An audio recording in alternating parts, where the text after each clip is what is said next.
Hoy os traigo una reseña de mi última lectura de 2024, no lo que me di tiempo más porque hoy es 24 de diciembre, Palabras radiantes de Brandon Sanderson. Y vengo también con una libretita de notas para que no se me olvide ninguna de las cosas que quiero mencionar sobre este libro y sobre el resto de libros que he leído de Brandon Sanderson durante este año, que podría decir que ha sido un año de plena dedicación al autor porque he leído El Imperio Final, El Pozo de la Ascensión, El Héroe de la Era, Historia Secreta, El Aliento de los Dioses y El Camino de los Reyes. Y bueno, claro, ahora Palabras Radiantes. Y entonces yo antes de hacer esta reseña hice como un ensayo, ¿no? Así por audio, que el audio me duraba 15 minutos, diciendo el por qué yo no terminaba de encajar con el estilo de escritura de Brandon Sanderson y que era algo que había notado durante todo su libro hasta ahora. ¿Qué pasa? Que ese audio lo hice cuando llevaba la mitad de Palabras Radiantes,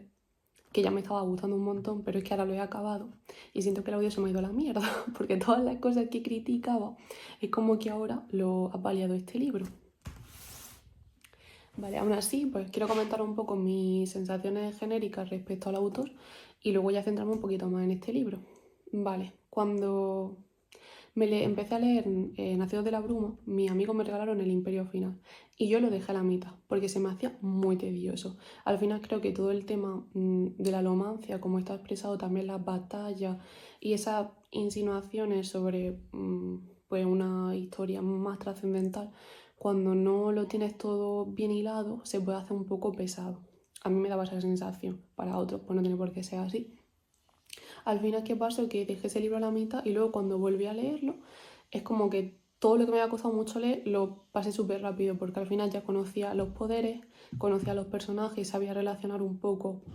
sabía ya quién era quién, ¿sabes? Respecto a ese libro, a esa saga, al terminarla, era como que era una serie de libros en las que tú tenías que comprometerte mucho, porque son bastante largos, para que luego al final, en los últimos capítulos, no son capítulos, las últimas partes, luego todo explotara y dijera, guau, qué pasada, pero por decirlo así, a mí me sabía poco, o sea, quería que, ya que estoy comprometiéndome con una saga que es bastante larga y densa, pues me diera escenas y personajes que me encantaran, pues por lo menos no desde el principio, pero sí desde la mitad del libro y que luego pues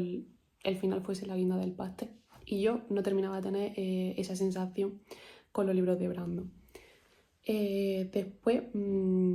tenía otra queja, que esa un poco subjetiva, en plan es una cosa muy particular mía, y es que sentía que faltaba romance, o si no era romance, como un tipo de relación muy intensa entre los personajes, ¿no? Como una amistad muy fuerte, unos lazos familiares muy profundos, y aunque es cierto que pues teníamos el romance de Vin y Ellen, o teníamos esa relación como más paternal entre Kelsier y Vin, no llegaba a conectar de la misma manera con esos personajes. Lo dicho, todo esto se me va a la mierda con Palabras Radiantes.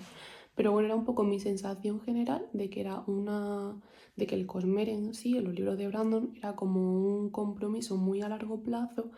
que a lo mejor podía estar más o menos recompensado. ¿Qué pasa? Que yo, ahora si volviese atrás, recomendaría a la gente empezar por El Archivo de las Tormentas, que sé que a lo mejor es muy duro para una persona que no ha leído mucha fantasía, pero considero que la recompensa es mucho mayor leyendo El Camino de los Reyes, que puede ser algo más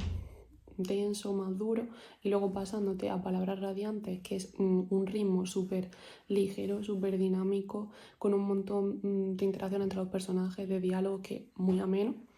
a la recompensa que te ofrece, pues, Nacidos de la Bruma. Pero esto a título, vale, mi opinión. Y ahora respecto a Palabras Radiantes, yo tengo que calificarlo de 10 de 10, o sea, me ha sorprendido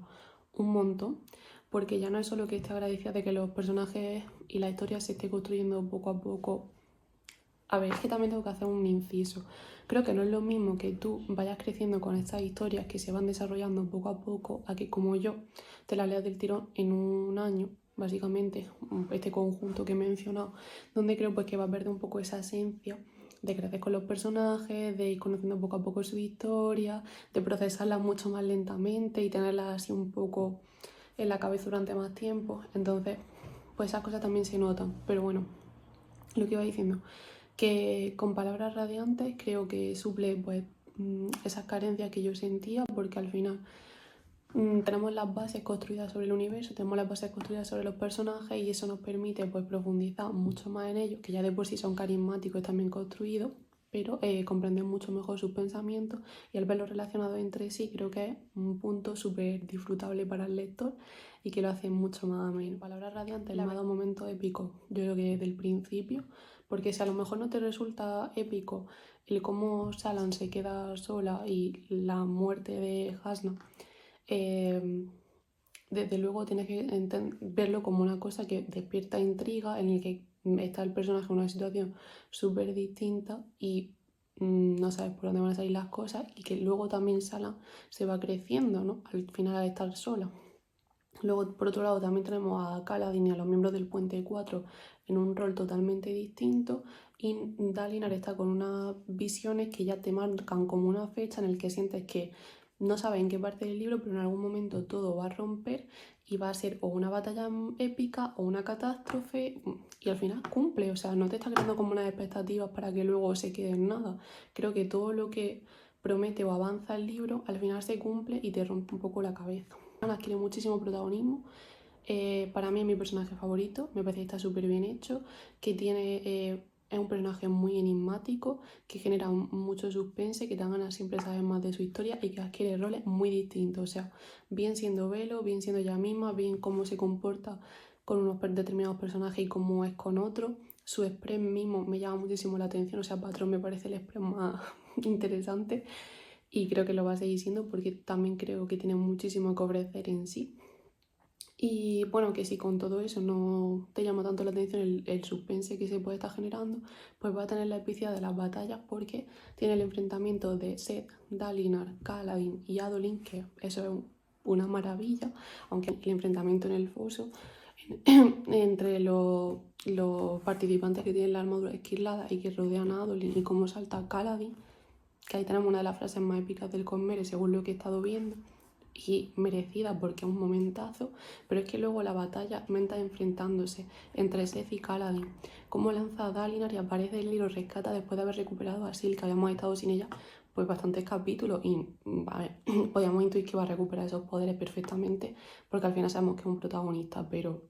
contra el hecho de rogar. También el pensar que hay un traidor entre los miembros del Puente 4 por esto del asesinato del rey. No sé, había mucho frente abierto, incluso los interludios que antes no me llamaban tanto la atención me han parecido súper interesantes. El tema de los Parshendi, de cómo se comunican, de las canciones, de cómo despiertan estos nuevos poderes. Todo eso creo que ha estado muy bien hilado, que se me ha hecho súper ameno y que si continúa así esta saga, de verdad que pienso que el Archivo de la Tormenta es una pasada, que promete un montón y recomendaría empezar por aquí, la verdad. Aunque luego pues eso sea disfrutable enlazarlo con el resto de partes de este universo que crea y comprender pues esas insinuaciones que incluso aquí tenemos, por lo que sé, un personaje del aliento de los dioses y eso gusta un montón, ¿no? Ver cómo al final todo está unido. Pero lo dicho, siento que eso también son como detalles que hacen que sean muchísimo más disfrutables, pero que están súper enfocados a su relectura. Y que al final, para una persona que lo está leyendo por primera vez, creo que te quedas como con las cosas que tiene Palabras Radiantes, ¿no? Como todos esos momentos épicos, todas esas interacciones entre los personajes nuevas. Es que a mí me encanta el triángulo amoroso que se ha formado aquí, ¿qué queréis que os diga? Y cuando Salan y Adolin tienen la cita y le pregunta si se caga en la armadura, es que me río, es que lo paso bien. Total, que en conclusión, siento que este libro es un 10 de 10. Lo recomiendo muchísimo y espero pues que el Archivo de las Tormentas continúe así y leerme en algún momento el quinto, que de verdad que fandom más respetuoso porque no me puedo creer que no me haya comido ningún tipo de spoiler mientras yo estoy aquí buscando cosas sobre los libros que sí me he leído ya. No he visto nada y estoy súper agradecida y bueno, continuaré y os traeré más reseñas.